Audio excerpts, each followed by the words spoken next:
मैं doctor Manisha, chest specialist Sarvodaya hospital. आज आपसे बात करेंगे न्यू नॉर्मल के बारे में, कोरोना के साथ कैसे रहना है। बिकॉज कोरोना ये तो हमने अभी तक एक्सेप्ट कर लिया है कि कोरोना कहीं जाने वाला नहीं है।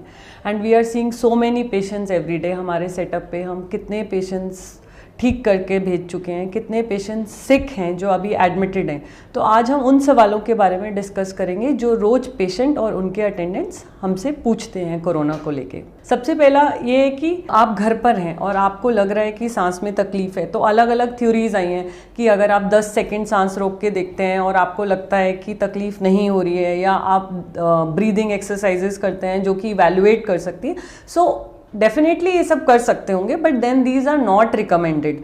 अभी एक जो रिकमेंडेशन का पार्ट है वो ये है जो 6 मिनट वॉक टेस्ट होता है। 6 मिनट वॉक टेस्ट मतलब हम पेशेंट को एक नॉर्मल पेस पे 6 मिनट के लिए चलने के लिए देखते हैं और 6 मिनट में चलने के बाद उनके ऑक्सीजन लेवल्स को चेक करते रहते हैं। अगर 6 मिनट के बाद ऑक्सीजन लेवल्स का डिप 6 से 8% से ज़्यादा हो तो डेफिनेटली लंग इन्वॉल्वमेंट शुरू हो गई है, which is a quite authentic test. Pulse oximeter है which is a simple device कि आपने अपनी फिंगर पे ऐसे लगाया और वो आपकी बॉडी के ऑक्सीजन लेवल्स को मॉनिटर करेगा। सो अगर आपके ऑक्सीजन लेवल्स जो नॉर्मली 95 to 97% होते हैं, अगर वो 95 से नीचे आते हैं और डिक्रीजिंग ट्रेंड रहता है, लाइक 95, 94, 93 ऐसा रहता है, तो दैट्स एन अलार्म। तो अब आपको डॉक्टर के कॉन्टैक्ट में आना है, डॉक्टर की एडवाइस लेनी है एंड फर्दर चेकअप्स के लिए जाना है। तो इससे पहले कि आपका नुकसान शुरू हो, बॉडी में निमोनिया बढ़ जाए, ये ऑक्सीजन लेवल्स एक इंडिकेटर है कि आपको हॉस्पिटलाइजेशन और आपको डॉक्टर की ज़रूरत है। कोरोना वायरस इन्फेक्शन में एक टर्म होती है हैप्पी हाइपॉक्सिया। हैप्पी हाइपॉक्सिया मतलब कि मेरी बॉडी में ऑक्सीजन लेवल्स कम होते जाते हैं, जिसको हाइपॉक्सिया कहते हैं, लेकिन आपको सांस नहीं फूलता है। बाय द टाइम आपको सांस फूलने लगता है, आपके ऑक्सीजन लेवल्स इतना डिप कर जाते हैं कि वो आपके लिए नुकसानदायक हो सकते हैं। सो अगर आपके सिम्टम्स वर्सन होते हैं या आप इनिशियल स्टेज पे ही मॉडरेट या सिवियर कैटेगरी में आते हैं तो आपको हॉस्पिटलाइज किया जाता है। हॉस्पिटलाइजेशन के दौरान आपके ऑक्सीजन लेवल्स, ऑक्सीजन डिमांड्स और जो भी बॉडी के सिम्टोमेटिक रिलीफ की मेडिसिन है वो दी जाती हैं। आजकल हमारे पास काफ़ी मेडिसिन अब अवेलेबल हैं which are although under trial, जैसे कि HCQs हैं, कुछ एंटी इन्फ्लेमेटरी ड्रग्स हैं। जैसे कि हमारी बॉडी बहुत ज़्यादा फाइट में जाती है कोरोना से, तो हमारी बॉडी में बहुत इन्फ्लेमेशन होती है। उस इन्फ्लेमेशन को रोकने के लिए कुछ anti inflammatory drugs like tocilizumab available हैं। Anti viral drugs like remdesivir, Fabiflu ये अवेलेबल हैं। और HCQs, another drugs are steroids are added to the therapy if things worsen. अगर बीमारी बढ़ती है तो स्टेरॉइड्स और ब्लड थिनर्स को भी ऐड किया जाता है। So that depends upon the आपकी सिवियरिटी कितनी है। कि देखा गया है कि corona infection is a hyper coagulative state. Hyper coagulative मतलब इसमें खून गाढ़ा हो जाता है और कहीं कहीं जम जाता है, जिसकी वजह से लंग्स में ऑक्सीजन की कमी हो जाती है। सो इसीलिए हम इसमें खून पतला करने की दवाई देते हैं। सो जो पेशेंट्स एल्डरली हैं, 60 साल से ऊपर के हैं और उनमें कोमॉर्बिड कंडीशंस हैं, जैसे उनमें डायबिटीज़, हाइपरटेंशन, किडनी या ऐसी कुछ बीमारियां हैं, तो उनको हमें हॉस्पिटलाइज करना पहले ही स्टेज पर शुरू कर देना चाहिए। तो अगर आपने टेस्ट कराया और आपका टेस्ट पॉजिटिव आता है तब क्या करना है? क्या फिर से हमें उस चीज़ को लेके पैनिक करना है? अब उसमें कुछ डिमार्केशंस हैं, कुछ ग्रेडिंग हुई है कि आप क्या माइल्ड फॉर्म में आते हैं, मॉडरेट में आते हैं कि सिवियर में आते हैं। माइल्ड मीन्स अगर आपको हल्का गले में खराश है या बॉडी एक हो रहा है। मॉडरेट मतलब अगर आपको निमोनिया बन रहा है और आपके ऑक्सीजन लेवल्स कम हो रहे हैं। सिवियर होता है अगर फेफड़े में दोनों तरफ निमोनिया है, ऑक्सीजन लेवल्स फॉल कर रहे हैं और सांस लेने में काफ़ी तकलीफ हो रही है। तो गवर्नमेंट गाइडलाइंस के हिसाब से जो माइल्ड केसेस हैं, जिनको हल्का बॉडी एक या सोर थ्रोट है, उनको डॉक्टर्स होम क्वारंटीन प्रिस्क्राइब कर सकते हैं। अब ये होम क्वारंटीन क्या है?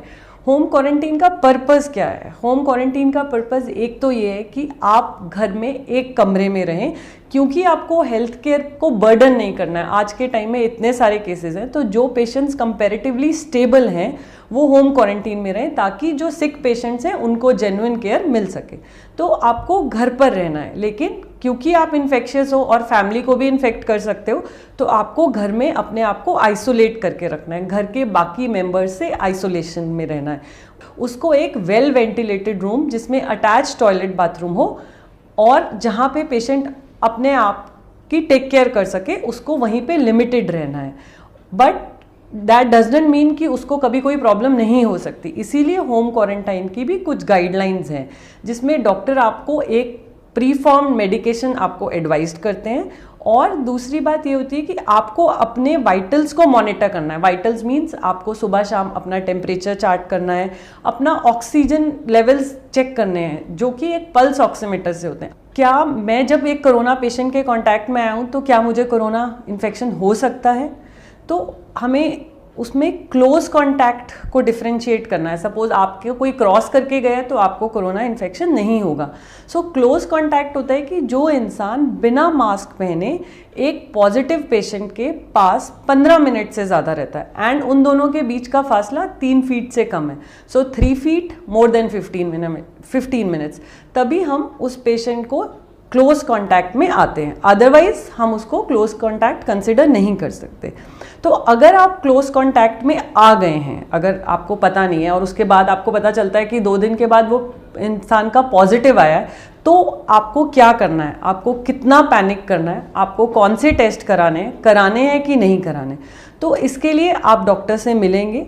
ये जो टेस्ट है कोविड-19 RT-PCR स्वैब से जो होता है, ये सिर्फ डॉक्टर के प्रिस्क्रिप्शन पे ही होता है। और अगर आप जैसे सपोज आज एक्सपोज हुए हैं तो डे 5 से डे 10 वाला दिन होता है जिसमें अगर आप टेस्ट कराएंगे तो टेस्ट की सेंसिटिविटी और स्पेसिफिसिटी अच्छी होगी। मतलब अगर आपको इन्फेक्शन है तो उसका जांच में आने में 5 से 10 दिन का वक्त लगता है।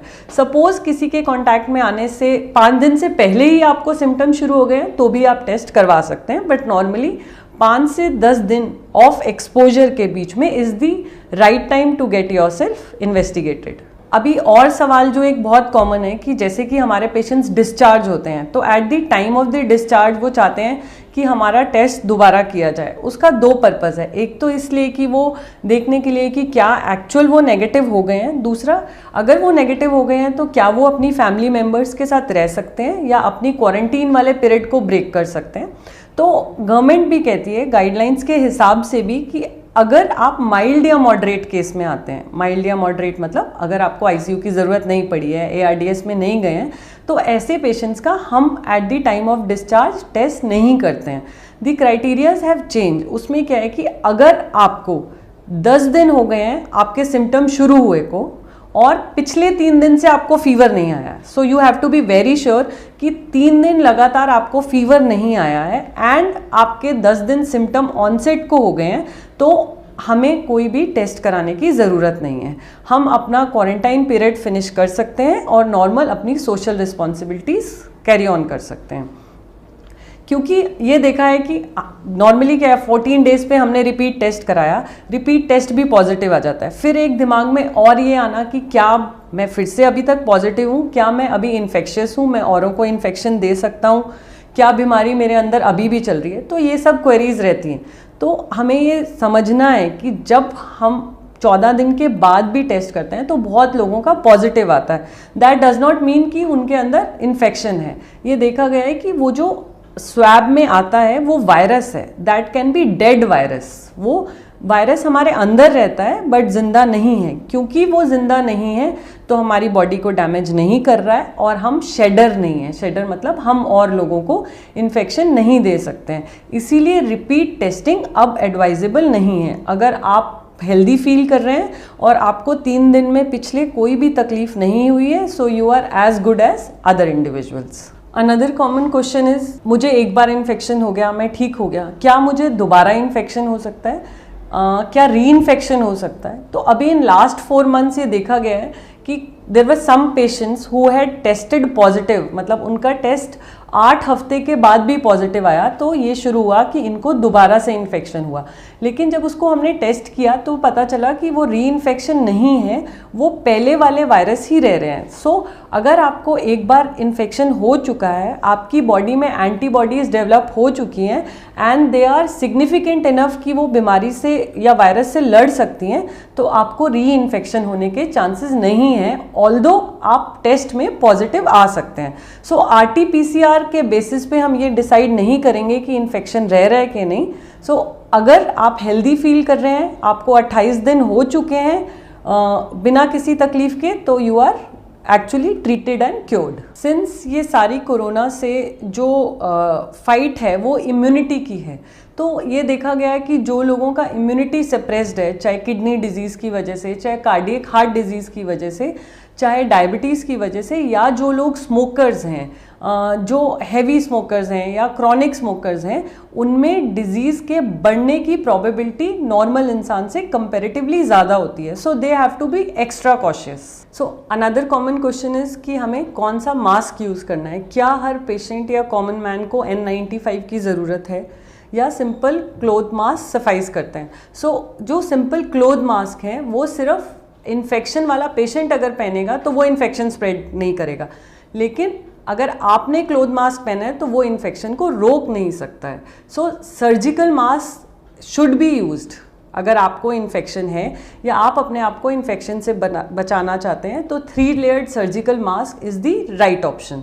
जो N95 मास्क है वो सिर्फ उन डॉक्टर्स या हेल्थ केयर लोगों के लिए है जो एरोसॉल जनरेटिंग प्रोसीजर्स में होते हैं, जैसे कि ब्रोंकोस्कोपी, नेबुलाइजेशन, या जिसमें कोविड पेशेंट्स के कांटेक्ट में आते हैं, उस केसेस में हमें N95 की ज़रूरत है। Otherwise surgical mask which is a disposable mask, जो कि सिर्फ 6 से 8 घंटे तक यूज़ हो सकता है एंड रीवॉश नहीं हो सकता, वो वाला मास्क आप यूज़ करेंगे। अभी हम जैसे लॉकडाउन से अनलॉक की तरफ जा रहे हैं तो भी हमें पूरी सावधानी बरतनी है, बिकॉज अभी देखो नंबर अनलॉक होने के बाद से नंबर बढ़ना शुरू हो गया है। सो हमें इस बात का ध्यान रखना है कि crowded places like schools, offices, get together, social gathering, religious places, gyms, जहाँ पे बहुत क्लोज कांटेक्ट रहता है, वहाँ पे until and unless very important हमें वहाँ पर नहीं जाना है, बिकॉज वो साइट्स हैं जहाँ पे मैक्सिमम ट्रांसमिशन या इन्फेक्शन रेट रहता है। उम्मीद करती हूँ कि इस वीडियो के बाद आपके मोस्ट ऑफ द कॉमन सवालों के जवाब मिल गए होंगे, बट आपको ध्यान रखना है, स्टे सेफ। वायरस आपके पास चल के नहीं आएगा, आपको ही सावधानी बरतनी है अगर आपको इस वायरस